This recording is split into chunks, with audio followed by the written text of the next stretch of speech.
Last class में हमने NLM में टाइप्स ऑफ फोर्सेस पढ़े कि फोर्सेस कितने तरीके के होते हैं जो हमें इस चैप्टर में यूज करने हैं। उसमें हमने सबसे पहले ग्रेविटेशनल फोर्स पढ़ा। उसके बाद हम लोगों ने इलेक्ट्रोमैग्नेटिक फोर्स के अंदर नॉर्मल रिएक्शन के बारे में पढ़ा।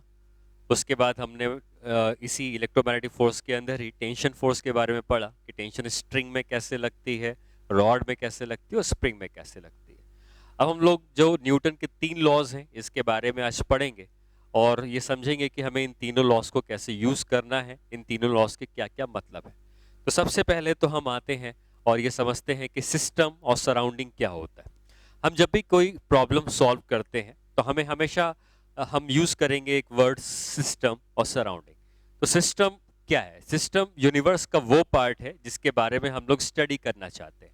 तो हो सकता है कि वो सिस्टम एक ब्लॉक हो, या हो सकता है कि सिस्टम ब्लॉक और टेबल दोनों हो। ब्लॉक अगर टेबल के ऊपर रखा है तो ब्लॉक और टेबल दोनों को सिस्टम मान सकते हैं, या सिस्टम हम एक क्लासरूम को मान सकते हैं, या सिस्टम हम एक पूरी बिल्डिंग को मान सकते हैं, या सिस्टम हम पूरे अर्थ को मान सकते हैं।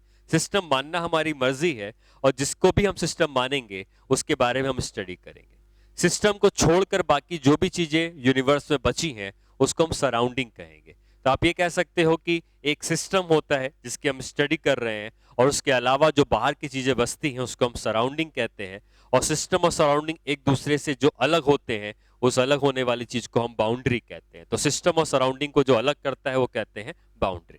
ठीक है, तो सिस्टम क्या है इसके बारे में समझते हैं। तो system and surrounding. System and surrounding में सिस्टम क्या है पहले ये समझते हैं। तो सिस्टम के बारे में कह सकते हैं कि system is a part of universe which is under study. ठीक है, सराउंडिंग क्या है? ये कहा जा सकता है जो रिमेनिंग पार्ट है, remaining part of universe is called surrounding. ठीक है, तो अब सिस्टम और सराउंडिंग क्या है इसको समझने के लिए, जैसे मान लीजिए कि मैंने कहा कि ये जो है ये हमारा सिस्टम है। तो अगर ये सिस्टम है तो उसके बाहर की जो चीजें होंगी ये सराउंडिंग बन जाएंगी, और सिस्टम और सराउंडिंग को जो अलग कर रहा है इसको हम कहते हैं बाउंड्री। ठीक है, अब जो चीज की हम स्टडी कर रहे हैं वो सिस्टम है और बाहर सराउंडिंग है। सराउंडिंग जो सिस्टम के ऊपर फोर्स लगाएगा उसको हम कहते हैं एक्सटर्नल फोर्स, और सिस्टम के अंदर के पार्टिकल्स जो एक दूसरे पर फोर्स लगाएंगे उसको हम कहेंगे इंटरनल फोर्स। तो दो तरीके के फोर्सेस होते हैं, इंटरनल फोर्स और एक्सटर्नल फोर्स। इंटरनल फोर्स जो सिस्टम के अंदर के पार्टिकल एक दूसरे पे लगा रहे हैं, और एक्सटर्नल फोर्स जो सराउंडिंग सिस्टम के ऊपर लगा रहा है उसको कहा जाएगा एक्सटर्नल फोर्स। ठीक है, तो दो तरीके के फोर्सेस होते हैं। तो हम यह कह सकते हैं कि इंटरनल फोर्सेस क्या होते हैं। तो इंटरनल फोर्सेस क्या होते हैं? The forces which are applied by the particles on each other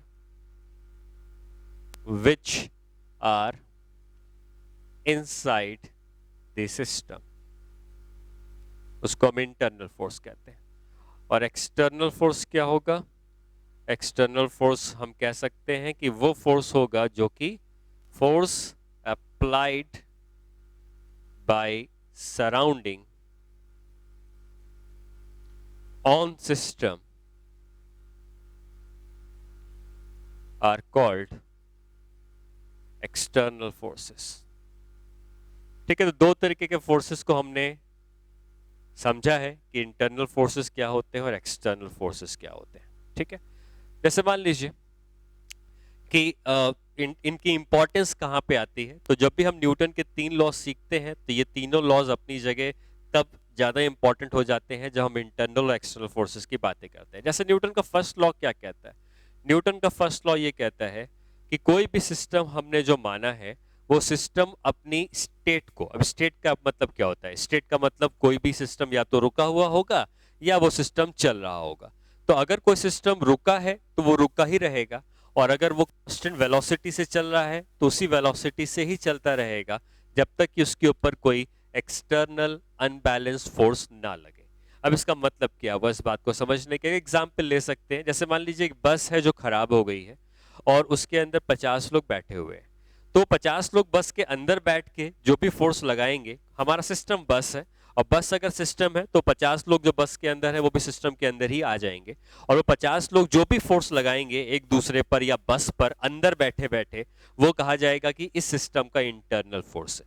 और अगर वो 50 लोग बाहर आ जाएं या एक भी बाहर आ जाए, वो बाहर आके फोर्स लगाने लगे, तो आप कहेंगे कि वो एक्सटर्नल चला गया है, वो सराउंडिंग में चला गया है, अब इसने जो फोर्स लगाया है वो एक्सटर्नल फोर्स कहा जाएगा। ठीक है, तो अब न्यूटन का फर्स्ट लॉ क्या कहता है कि जब तक कोई एक्सटर्नल अनबैलेंस फोर्स ना लगे तब तक सिस्टम अपनी स्टेट को नहीं बदलेगा। जैसे बस अगर रुकी हुई है, खराब बस से रुकी हुई है, तो 50 लोग अगर बस के अंदर है तो वो चाहे जितना भी फोर्स लगा ले बस नहीं चलेगी। क्यों? क्योंकि वो इंटरनल फोर्स है।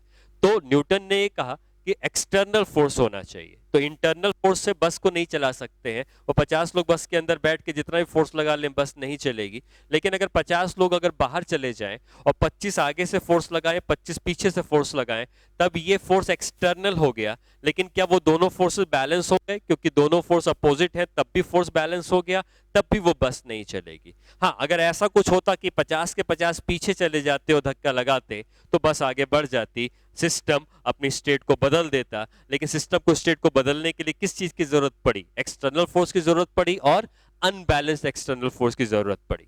ठीक है, तो न्यूटन का फर्स्ट लॉ क्या कहता है? Newton's first law of motion ये कहता है द स्टेट ऑफ रेस्ट और uniform motion of the system can be changed only if there is unbalanced external force act on the system। ठीक है, तो मेरे ख्याल से ये डेफिनेशन, इसका फर्स्ट लॉ जो है वो क्लियर हो जाना चाहिए कि कोई भी सिस्टम अपनी स्टेट को तभी बदलेगा जब सिस्टम के ऊपर अनबैलेंस फोर्स लगे और वो फोर्स एक्सटर्नल होना चाहिए। ठीक है, न्यूटन का सेकंड लॉ ऑफ मोशन क्या है? और सेकंड लॉ ऑफ मोशन को समझने के पहले कुछ और चीजें समझते हैं कि इंटरनल एक्सटर्नल फोर्सेस के बारे में हम क्या कह रहे हैं। जैसे मान लीजिए कि यहाँ पर दो पार्टिकल्स हैं, हो सकता है कि एक ये चार्ज पार्टिकल, 3 चार्ज पार्टिकल। अब अगर हो सकता है कि ये एक charge particle positive charge particle Q1 होगा, ये पॉजिटिव चार्ज पार्टिकल Q2 है और ये नेगेटिव चार्ज पार्टिकल -Q3 है। ठीक है, अगर हमने इन दोनों को सिस्टम मान लिया है तो अब इंटरनल और एक्सटर्नल फोर्सेस क्या है, इस बात को थोड़ा और समझते हैं कि Q1 और Q2 ये दोनों एक दूसरे पर फोर्स लगा रहे हैं। तो Q1 ने Q2 को रिपेल किया, Q2 ने Q1 को रिपेल किया, क्योंकि दोनों पॉजिटिव चार्ज पार्टिकल हैं, एक दूसरे को रिपल्शन देंगे, तो ये दोनों एक दूसरे को रिपल्शन दे रहे हैं। तो इसने जो उसको रिपेल किया तो हम कह सकते हैं फोर्स लगा 1 के ऊपर जो 2 ने लगाया, और इसने इसको रिपेल किया तो फोर्स लगा 2 के ऊपर जो 1 ने लगाया। ये फोर्सेस इंटरनल हैं क्योंकि सिस्टम के अंदर के पार्टिकल एक दूसरे पर फोर्स लगा रहे हैं, उसको इंटरनल फोर्स कहेंगे। वहीं अगर हम जो बाहर का चार्ज है उसको देखें तो ये सराउंडिंग पे रखा हुआ है। हम स्टडी किसकी कर रहे हैं? सिस्टम की कर रहे हैं। तो ये सराउंडिंग वाले ने भी हमारे सिस्टम के ऊपर एक फोर्स लगाया होगा, और 1 के ऊपर जो फोर्स लगाया है ये फोर्स ऑन 1/3 लिख दिया, और जो इसके ऊपर लगाया है ये फोर्स ऑन 2/3 लिख दिया। ठीक है, तो ये फोर्सेस एक्सटर्नल कहे जाएंगे। तो इस पे भी फोर्स लग रहा होगा, इसने इसको अट्रैक्ट किया है तो इसने भी इसको अट्रैक्ट किया होगा, लेकिन हम इसकी स्टडी नहीं कर रहे हैं क्योंकि ये तो सराउंडिंग में है। हम स्टडी किसकी कर रहे हैं? हम इन दोनों की स्टडी कर रहे हैं, तो उन पे लगने वाले फोर्सेस ही हम खाली कंसीडर करेंगे। तो हम ये कह सकते हैं कि इस सिस्टम के अंदर, जिसके अंदर दो पार्टिकल्स हैं, इसमें इन दोनों ने आपस में जो फोर्स लगाया है ये इंटरनल फोर्स है, और 3 वाले ने जो फोर्स लगाया है इसको एक्सटर्नल फोर्स कहेंगे। तो क्या कह सकते हैं? Force on 1/2 and force on 2/1, ये दोनों फोर्सेस सिस्टम के इंटरनल फोर्सेस हैं। और force on 1/3 and force on 2/3, ये दोनों फोर्सेस सिस्टम के ऊपर लगने वाले एक्सटर्नल फोर्सेस हैं। ठीक है, अब हमें पता है कि जितना फोर्स Q1 ने Q2 पे लगाया है उतना ही फोर्स Q2 ने Q1 पे भी लगाया होगा। तो आप इस बात को मान के चलिए कि हम जब भी बात करते हैं कि टोटल फोर्स कितना लगा है, तो टोटल फोर्स जो होता है ये समेशन होता है इंटरनल फोर्स कितने लगे हैं और समेशन होता है कि एक्सटर्नल फोर्स कितने लगे हैं। कि जितने भी इंटरनल फोर्स लगे और एक्सटर्नल फोर्स लगे सबको जोड़ देंगे तो टोटल फोर्स आ जाएगा जो सिस्टम के ऊपर लग रहा होगा। लेकिन इस बात को भी याद रखिए कि इंटरनल फोर्स का हमेशा टोटल सम 0 ही आता है। किसी भी सिस्टम की स्टेट को बदलने के लिए सिर्फ एक्सटर्नल फोर्स रिस्पॉन्सिबल होता है, इंटरनल फोर्स का सम हमेशा 0 होता है। तो ये जो फोर्सेस लगे हैं, 1 ने 2 पे लगाया या 2 ने 1 पे लगाया, इन सारे फोर्सेस के इंटरनल फोर्स का सम हमेशा 0 होता है। तो हम ये कह सकते हैं कि सिस्टम के ऊपर जो भी नेट फोर्स लगता है ये एक्सटर्नल फोर्सेस जो लगे हैं उनके सम के बराबर होता है। ठीक है, और अगर एक्सटर्नल फोर्सेस सम के बराबर होता है तो अब आता है Newton's second law of motion. Newton second law of motion क्या कहता है?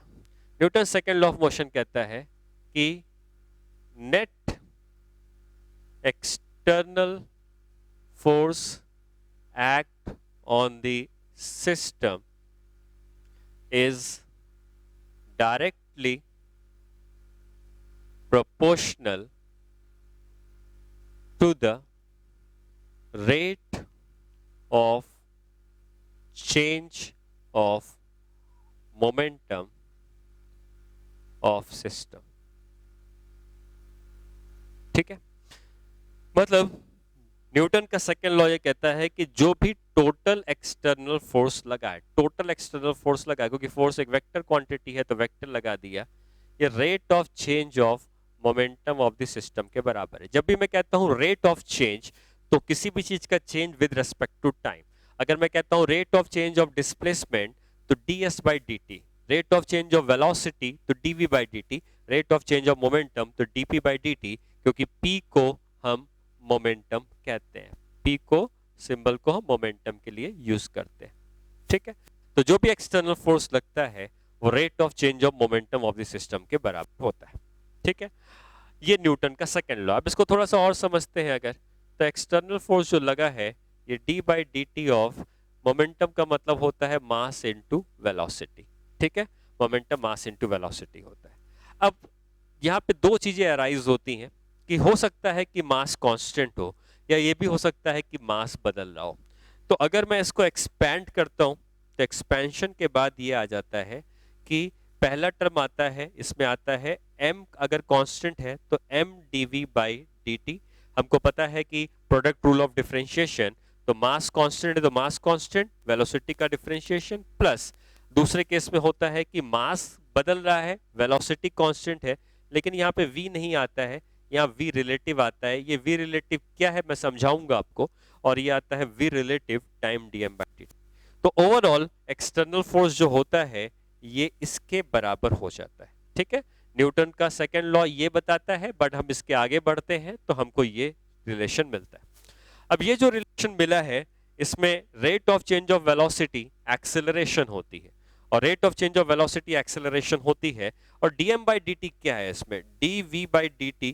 dv/dt को हम एक्सेलरेशन कहते हैं, और dm/dt होता है rate of change of mass of system. किस रेट से सिस्टम का मास बदल रहा है वो dm/dt। जो सिस्टम का मास बदल रहा है, जैसे फॉर एग्जांपल जब रॉकेट ऊपर की तरफ उड़ता है, रॉकेट ऊपर की तरफ जब जाता है तो उसके अंदर का जो फ्यूल होता है, जो बर्न होता है, कंबशन होता है उसका, और गैसेस बाहर की तरफ निकलती हैं, तो रॉकेट का मास कम होता जाता है। या अगर आप एक बलून में हवा भरें और हवा भर के छोड़ दें, तो बलून के अंदर से जो हवा निकलती है पीछे, तो बलून ऊपर की तरफ उड़ने लगता है। तो ऐसे केसेस जहां पर मास बदल रहा है, वहां पर हमें इस वाले टर्म का भी यूज करना पड़ता है, ठीक है। और इस टर्म का कैसे यूज करना है इसके लिए मैं अलग से आपको समझाऊंगा। ये जब जब तक नहीं है तब तक हम मान के चलते हैं कि मास कांस्टेंट है, क्योंकि अगर सिस्टम का मास कांस्टेंट होगा तो dm by dt जीरो हो जाएगा, क्योंकि किसी भी कांस्टेंट का डिफरेंशिएशन जीरो होता है। तो हमारी जो अभी की स्टडी स्टार्ट करने वाली है उसमें हम मास को कांस्टेंट मान के चलेंगे, जिससे कि ये वाला टर्म जीरो हो जाएगा और फोर्स हो जाएगा मास इनटू एक्सेलरेशन, क्योंकि dv अपॉन dt को हम एक्सेलरेशन कहते हैं। मास अगर बदल रहा है, मास अगर वेरिएबल है, उसकी स्टडी अलग से है, बट मोस्टली जो क्वेश्चंस आएंगे, 99% जो क्वेश्चंस आते हैं उसमें मास को हम कांस्टेंट रखते हैं और कांस्टेंट रख के हम क्वेश्चन को सॉल्व करते हैं, ठीक है। तो अगर मैं न्यूटन के सेकंड लॉ को लिखूं तो सेकंड लॉ यही कहता है कि force external rate of change of momentum के बराबर है। लेकिन अगर हम इसमें एक ऐसा केस कंसीडर करें कि मास ऑफ सिस्टम जो है अगर कांस्टेंट हमने मान लिया है, तो उस केस में न्यूटन का जो सेकंड लॉ हो जाता है वो लिख देते हैं external force is equal to mass into acceleration. और फिलहाल हम लोग इस चैप्टर में स्टार्ट करेंगे इससे, वेरिएबल मास जब आएगा तो उसके बारे में हम अलग से पढ़ेंगे। तो ओवरऑल न्यूटन का सेकंड लॉ क्या कहता है? न्यूटन का सेकंड लॉ कहता है कि किसी भी सिस्टम के ऊपर, जिस सिस्टम का मास कांस्टेंट है, अगर उसके ऊपर एक्सटर्नल फोर्स लगेगा तो सिस्टम का एक्सेलरेशन आएगा। तो फोर्स जो लगेगा उसके कारण सिस्टम का एक्सेलरेशन आएगा, and force is equal to mass into acceleration. जिस डायरेक्शन में फोर्स लगेगा उसी डायरेक्शन में एक्सेलरेशन आएगा। एक्सेलरेशन का क्या काम होता है? वेलोसिटी को बदलना। तो ये जो एक्सेलरेशन आया है ये वेलोसिटी को बदल देगा, और वेलोसिटी को बदलने के कारण, क्यों वेलोसिटी बदली है? क्योंकि एक्सटर्नल फोर्स कुछ ना कुछ लगा होगा, ठीक है। तो ये न्यूटन का सेकंड लॉ ऑफ मोशन आ जाता है। इसी को हम लोग अभी यूज करेंगे, और इसमें आपने ये समझा कि किसी भी सिस्टम का एक्सेलरेशन इंटरनल फोर्सेस के कारण नहीं आता है। सिस्टम का जो भी एक्सेलरेशन होता है वो हमेशा एक्सटर्नल फोर्सेस के कारण आता है। नेक्स्ट हम लोग आते हैं न्यूटन्स के थर्ड लॉ ऑफ मोशन के बारे में। और न्यूटन्स का थर्ड लॉ क्या कहता है आपको पता ही है। न्यूटन का थर्ड लॉ ये कहता है कि for every action there is equal and opposite reaction. तो इसके बारे में समझते हैं कि ये एक्शन रिएक्शन होते क्या है। Newton's third law of motion, Newton's third law of motion कहता है कि for every action there is equal and opposite reaction। तो सबसे पहली बात आती है कि भाई ये एक्शन रिएक्शन है क्या? तो आप ये समझे कि एक्शन और रिएक्शन फोर्सेस के नाम होते हैं। ये कहता है कि कोई भी फोर्स जो लगेगा उसके अपोजिट एक और फोर्स लगेगा।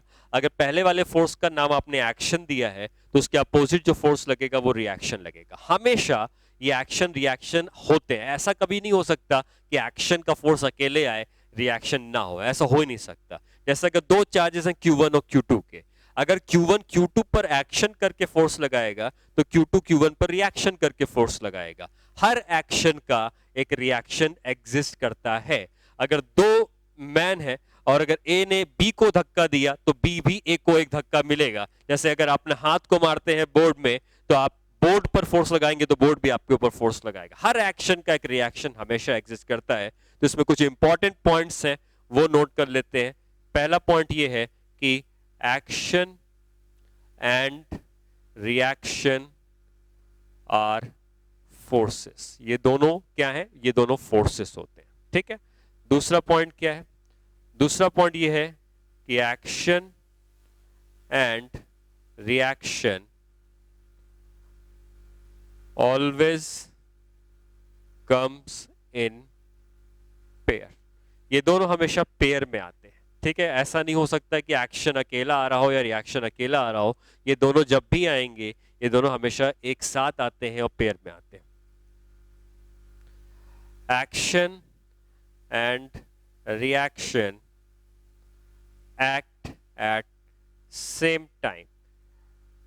इनके बीच में कोई टाइम लैग नहीं होता है कि जिस समय एक्शन लग रहा होता है उसी समय रिएक्शन भी लग रहा होता है। ऐसा नहीं होता कि एक्शन के लगने के कुछ समय के बाद रिएक्शन होगा, ऐसा नहीं है। एक्शन और रिएक्शन के फोर्सेस एक साथ एक ही समय पर लगते हैं, ठीक है। जैसे अगर Q1 ने Q2 पर जिस समय फोर्स लगाया, Q2 ने Q1 के ऊपर भी उसी समय फोर्स लगाया होगा, ठीक है। ये तीसरा पॉइंट हो गया। चौथा पॉइंट ये है कि एक्शन और रिएक्शन के जो फोर्सेस होते हैं, reaction forces between two bodies can exist even when the two bodies are not in contact with each other. मतलब कोई जरूरी नहीं है कि बॉडीज को आपस में कांटेक्ट में आना है तभी एक्शन रिएक्शन के फोर्सेस लगेंगे। अगेन एग्जांपल चार्जेस का ही मान लेते हैं, Q1 Q2 पर फोर्स लगाएगा तो Q2 Q1 पे फोर्स लगाएगा, उनको आपस में कांटेक्ट में आने की जरूरत नहीं है। सन ने अर्थ पे फोर्स लगाया है तो अर्थ ने भी सन पे फोर्स लगाया होगा, ये भी एक्शन रिएक्शन के फोर्सेस हैं, इनको आपस में कांटेक्ट में आने की जरूरत नहीं है। कुछ फोर्सेस होते हैं जो कांटेक्ट में आके आते हैं, जैसे अगर मान लो कि अगर मैंने अपने हाथ को बोर्ड पे मारा तो जब तक हाथ इस बोर्ड पे टच नहीं हुआ था तब तक कोई एक्शन रिएक्शन नहीं था, लेकिन जब बोर्ड पे टच हुआ तब एक्शन रिएक्शन के फोर्सेस आ जाते हैं, ठीक है। लेकिन ऐसा हमेशा जरूरी नहीं है कि दो बॉडीज कांटेक्ट में आए तभी एक्शन रिएक्शन के फोर्सेस लगे। नेक्स्ट पॉइंट ये है कि action and reaction forces are of same type. इसका मतलब यह है कि अगर एक्शन फोर्स इलेक्ट्रोमैग्नेटिक है तो रिएक्शन फोर्स भी इलेक्ट्रोमैग्नेटिक होगा। अगर एक्शन फोर्स ग्रेविटेशनल है तो रिएक्शन फोर्स भी ग्रेविटेशनल होगा। ऐसा नहीं हो सकता कि एक्शन फोर्स ग्रेविटेशनल हो जाए और उसका रिएक्शन फोर्स इलेक्ट्रोस्टैटिक हो जाए, नहीं, दोनों फोर्सेस हमेशा सेम नेचर के ही हमेशा होने चाहिए। जैसे फॉर एग्जांपल अगर हम बात करें कि मान लेते हैं कि हमने एक ब्लॉक को अर्थ की सरफेस पर रख दिया,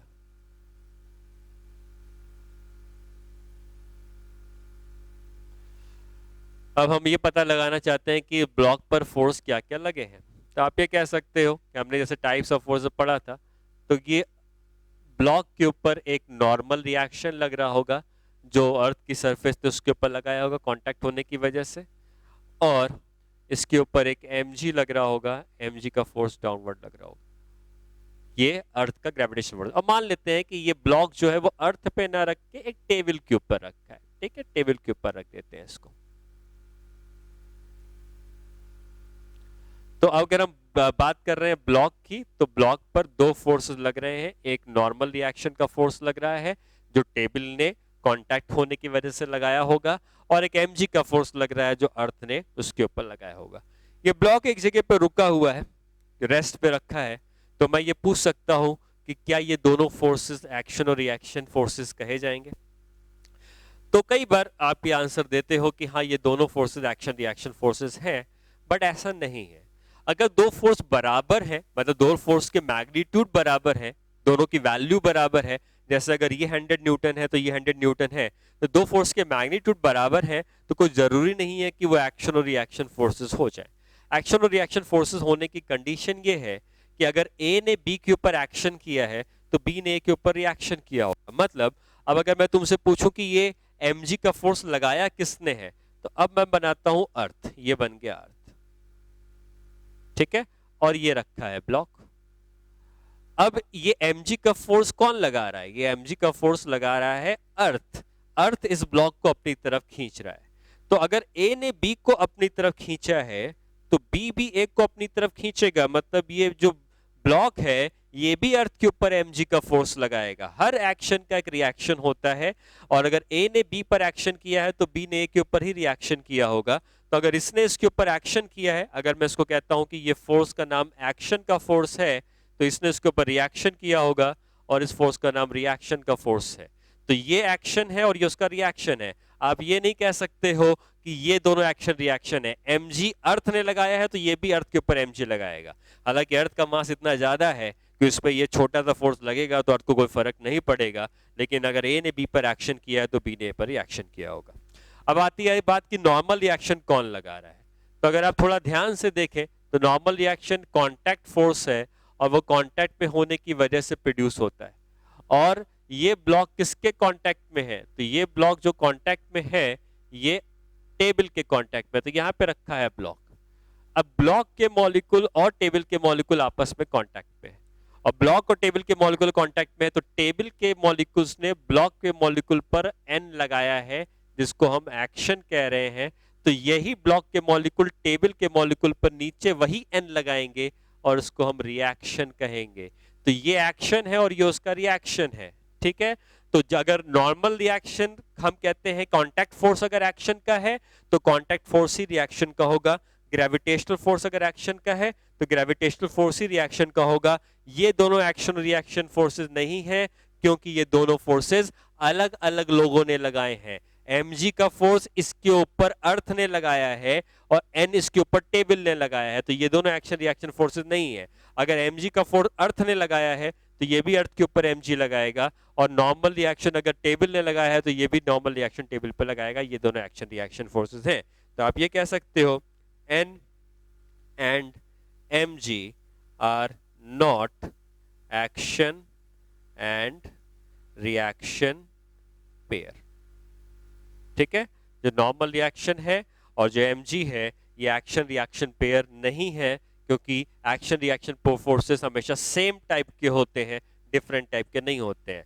नॉर्मल फोर्स जो है वो कांटेक्ट फोर्स है और जो mg है वो ग्रेविटेशनल फोर्स है। न्यूटन के हमने तीनों लॉस के बारे में सीखा कि तीनों लॉस का क्या मतलब है और क्या वो कहते हैं, और अब हम लोग इस चैप्टर में इन्हीं तीनों लॉस का एप्लीकेशन कर रहे होंगे, ठीक है। तो इन तीनों लॉस के एप्लीकेशन करने के पहले हम फ्री बॉडी डायग्राम बनाना समझते हैं कि फ्री बॉडी डायग्राम का मतलब क्या होता है, बनाया कैसे जाता है। फ्री बॉडी डायग्राम का मतलब होता है कि हम जिसको भी सिस्टम मान रहे हैं उस सिस्टम पे लगने वाले फोर्सेस को अगर हम एक डायग्राम में रिप्रेजेंट करते हैं तो हम उसको कहते हैं उसका फ्री बॉडी डायग्राम, ठीक है। तो फ्री बॉडी डायग्राम कैसे बनाते हैं इसको मैं समझाता हूं। शॉर्ट में इसको FBD कहा जाएगा, और FBD क्या होता है, हम ये कह सकते हैं कि ये डायग्राम है which shows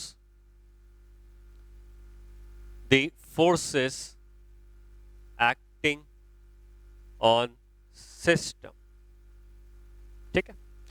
हम फोर्सेस सिस्टम पे जो लग रहे हैं वो ऑब्वियसली हम बनाएंगे, लेकिन हम उसके लिए एक्सिस का सिलेक्शन करते हैं। तो हम एक काम करते हैं, हमेशा हम दो एक्सिस लेते हैं, एक एक्स एक्सिस कही जाती है और एक वाई एक्सिस कही जाती है। मैं लिखूंगा नहीं एक्स और वाई एक्सिस, लेकिन हमेशा हम जब भी फोर्स को लिखेंगे बनाएंगे डायग्राम में तो हमेशा हम दो एक्सिस बनाएंगे। कोई जरूरी नहीं कि हमेशा एक्सिस वर्टिकल और हॉरिजॉन्टल हो सकता है कि आपने एक एक्सिस ऐसी ले ली हो वाई, तो हमें इसके परपेंडिकुलर दूसरी एक्सिस लेनी पड़ेगी एक्स, और इसी डायग्राम में सारे फोर्सेस हमें बनाने पड़ेंगे, ठीक है। एग्जांपल से स्टार्ट करते हैं। जैसे मान लीजिए कि मैंने ये कहा कि एक ब्लॉक जो है वो ग्राउंड पे रखा हुआ है और इस ब्लॉक का FBD बनाओ, इस ब्लॉक का FBD बनाओ, इसका मास m है। तो अगर हम इस ब्लॉक का FBD बनाना है तो हमें ये क्लियर होना चाहिए कि क्या क्या फोर्सेस के ऊपर लग रहे हैं। इसके ऊपर जिसका FBD बना रहे हैं वो हमारा सिस्टम है, तो ये सिस्टम है और इसके ऊपर क्या क्या फोर्सेस लग रहे होंगे। एक अर्थ ने लगाया होगा mg का फोर्स, और एक कांटेक्ट की वजह से नॉर्मल रिएक्शन बनेगा।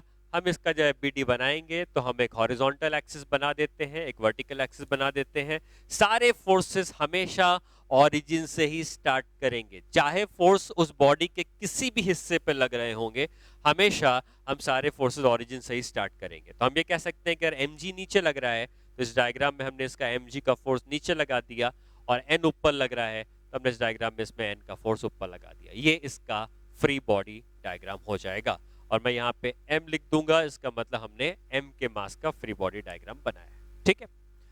अच्छा, उसी तरीके से हो सकता है कि सिस्टम में एक से ज्यादा मासेस होते। ये एक ब्लॉक हो गया और ये दूसरा ब्लॉक हो गया।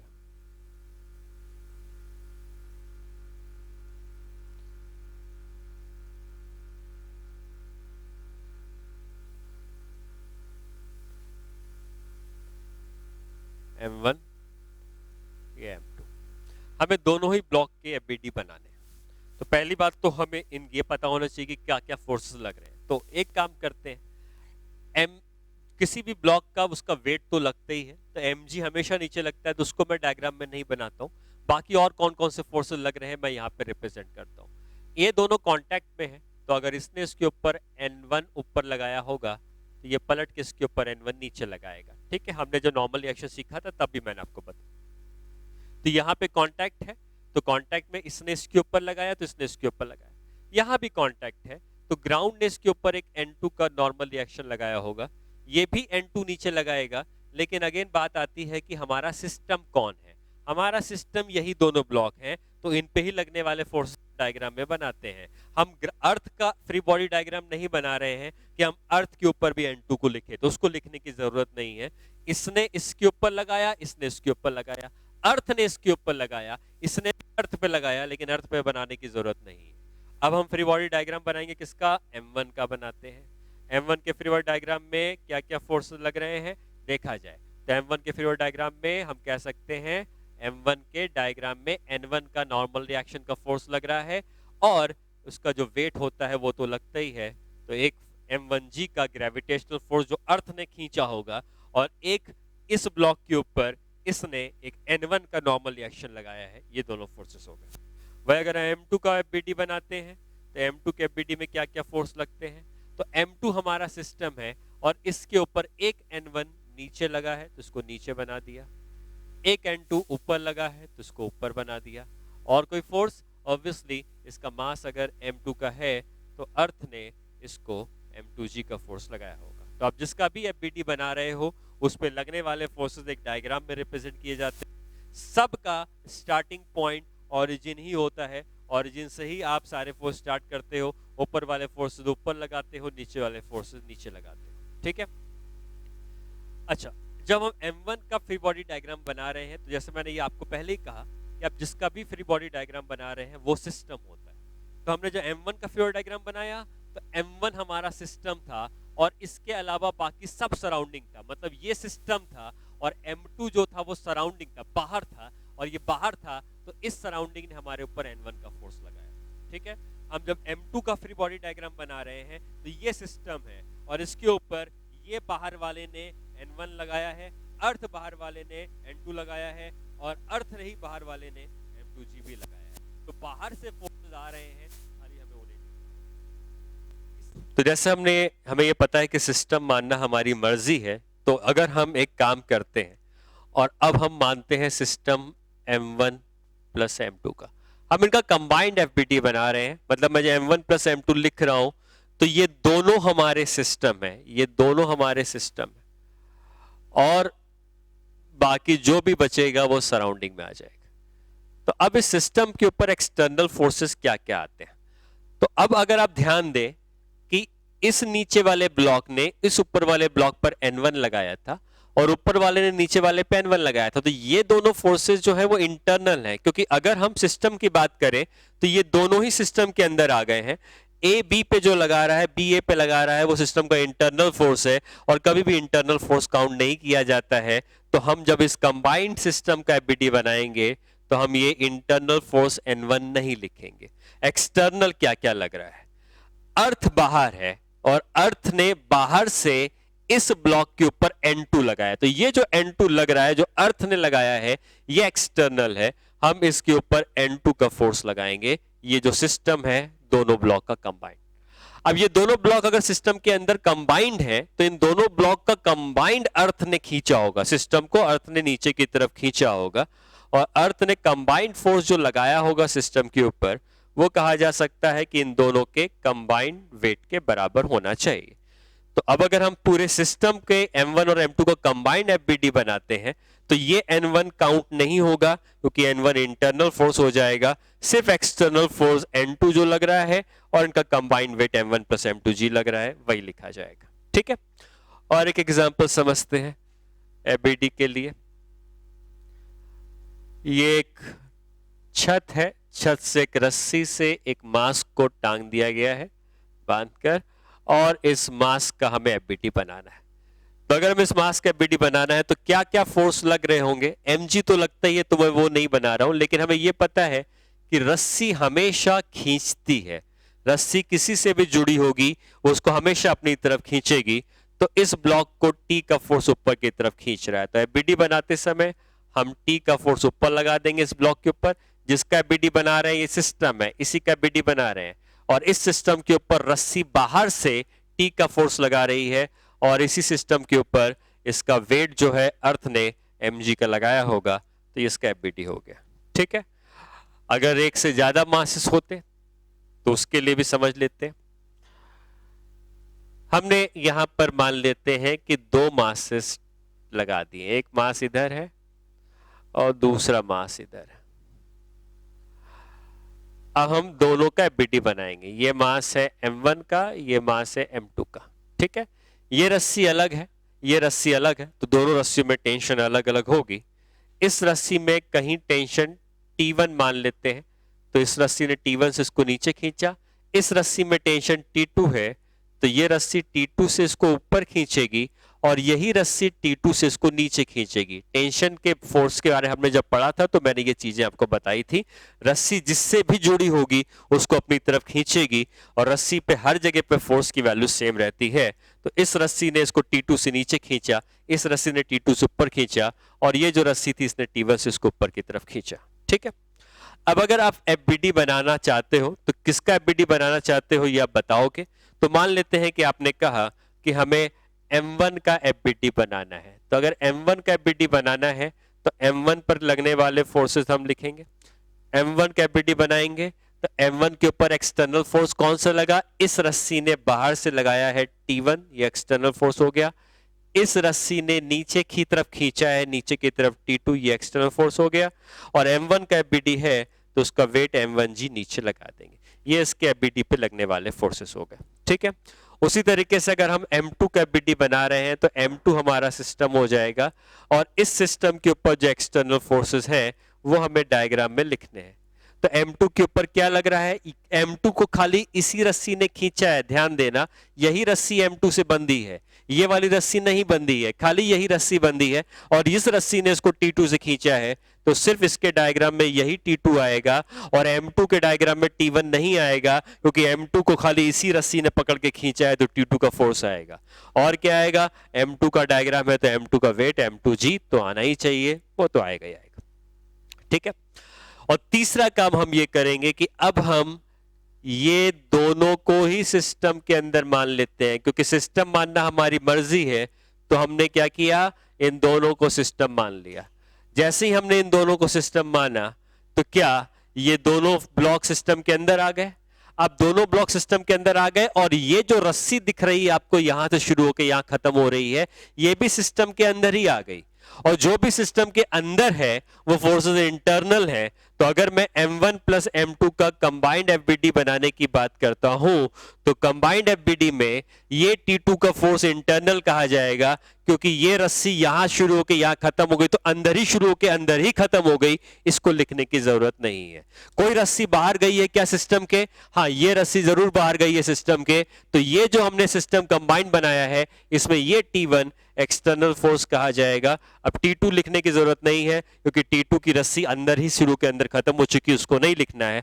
सिर्फ T1 का एक्सटर्नल फोर्स है, और क्योंकि सिस्टम के अंदर दो पार्टिकल है m1 और m2, तो इन दोनों को अर्थ ने अट्रैक्ट किया होगा, टोटल फोर्स जो लगाया होगा वो m1 प्लस m2g का लगाया होगा। इस तरीके से इस पूरे सिस्टम का कंबाइंड एफबीडी हम बना सकते हैं। ठीक है, कई बार ऐसा भी होगा एफबीडी में कि कोई जरूरी नहीं है कि फोर्सेस हमेशा हमारा एक्स या वाई एक्सिस की तरफ लगेंगे, हो सकता है फोर्स कहीं और भी लग रहा हो। जैसे फॉर एग्जांपल मान लिया जाए कि मैंने कहा कि एक ब्लॉक है इस तरीके का, और इस ब्लॉक के ऊपर हमने एक रस्सी इस तरीके से बांध दी है छत से, और एक रस्सी इधर बांध दी है, और ये ब्लॉक का मास m का है, हमें इसका एफबीडी बनाना है। तो अब ये रस्सी जो बंधी है इसका एंगल हमको दिया होगा, मान लेते हैं थीटा का एंगल दिया है। तो पहली बात कि दो रस्सियां अलग अलग हैं, तो दोनों में टेंशन अलग अलग होंगी। इधर वाली रस्सी ने इसको कुछ T1 के फोर्स से अपनी तरफ खींचा होगा, इधर की रस्सी ने इसको कुछ T2 के फोर्स अपनी तरफ खींचा होगा, और ये दोनों रस्सियों में T1 और T2 के फोर्स हो गए। ठीक है। हम जब m का एफबीडी बना रहे हैं तो इस m के एफबीडी में क्या क्या फोर्सेस आ जाएंगे, ये हो गया वाई एक्सिस, ये हो गया एक्स एक्सिस, सारे फोर्सेस स्टार्ट ओरिजिन से ही करते हैं चाहे लगे कहीं से भी हो। तो अगर एक फोर्स राइट में लगा है तो यहां से T1 हम राइट में लगा देंगे, अगर एक फोर्स इधर लगा है तो यहीं से स्टार्ट करेंगे और एक T2 का फोर्स हम इस तरफ लगा देंगे। ठीक है, कितने एंगल पे लगा है, वर्टिकल से थीटा, तो वर्टिकल से थीटा के एंगल पे लगा देंगे, स्टार्ट ओरिजिन से ही किया जाएगा। और तीसरा फोर्स इसका mg का है जो नीचे लग रहा है, तो mg हमने नीचे लगा दिया। ठीक है, अब आगे हम जब पढ़ेंगे तो हमें इस बात का ध्यान देना है कि अगर कोई फोर्स x और y एक्सिस में है तो ठीक है, लेकिन अगर कोई फोर्स x और y एक्सिस में नहीं है तो हमें इसको रिजॉल्व करना पड़ेगा, resolution of vector. Resolution of vector में हमको पता है कि हम इस फोर्स को दो पार्ट में ब्रेक कर सकते हैं। अगर कोई फोर्स लगता है तो उसके दो हिस्से आते हैं, F cos theta, F sine theta. जैसे मान लीजिए ये कोई फोर्स लग रहा है एफ का, और अगर ये एंगल थीटा का है, तो जिससे थीटा लगा होता है इस तरफ इसको हम एफ कॉस थीटा कहते थे, ये हमने वेक्टर में पढ़ा था, और जिस तरफ थीटा नहीं है उसकी तरफ जो फोर्स आता है वो एफ साइन थीटा आता है। तो ये एफ दो हिस्सों में ब्रेक हो जाता है। उसी तरीके से ये टेंशन भी दो हिस्सों में ब्रेक हो जाएगा। टेंशन जिस एक्सिस से लगा हुआ है उस तरफ ये आ जाएगा टी कॉस थीटा, और जिस एक्सिस से नहीं लगा है उस तरफ आ जाएगा टी साइन, कौन सा टेंशन है, T2, सॉरी, तो T2 cos theta, T2 sine theta. और एक बार आपने ये T2 को दो पार्ट में ब्रेक कर लिया तो अब इस T2 की जरूरत नहीं पड़ेगी। अब तुम्हारे डायग्राम में सारे फोर्सेस एक्सिस के अलोंग आ चुके हैं, अब हमें इसी एक्सिस के अलोंग फोर्सेस से आगे की कैलकुलेशन करनी पड़ेगी। तो अगर कोई फोर्स बीच में लगता भी है तो हम उस फोर्स को दो हिस्सों में ब्रेक कर सकते हैं रिजोल्यूशन ऑफ वेक्टर का यूज करके। एक तरफ आएगा एफ कॉस थीटा, एक तरफ आएगा एफ साइन। नेक्स्ट क्लास में हम लोग एफबीडीज कुछ और पढ़ेंगे, जैसे इंक्लाइन प्लेन में अगर किसी को रखा होगा तब एफबीडी कैसे बनता है। उसके बाद हम लोग एफबीडी बनाना सीखने के बाद हम लोग आएंगे फिर equilibrium of system. Equilibrium of system का मतलब जब सिस्टम रुका हुआ है तो उस सिस्टम के ऊपर हम फोर्सेस कहेंगे कि जीरो है। तो अगर फोर्सेस जीरो है तो कैसे हम उन प्रॉब्लम्स में फोर्सेस को बैलेंस करते हैं जिससे कि नेट फोर्स आ जाए, उसके ऊपर प्रॉब्लम्स करते हैं। ठीक है, ये हम लोग नेक्स्ट क्लास में पढ़ेंगे, जिसमें हम लोग इंक्लाइन प्लेन को भी लेके आएंगे और एफबीडी ऑफ दी हम लोग इक्विलिब्रियम ऑफ द सिस्टम के बारे में भी पढ़ेंगे। ठीक है।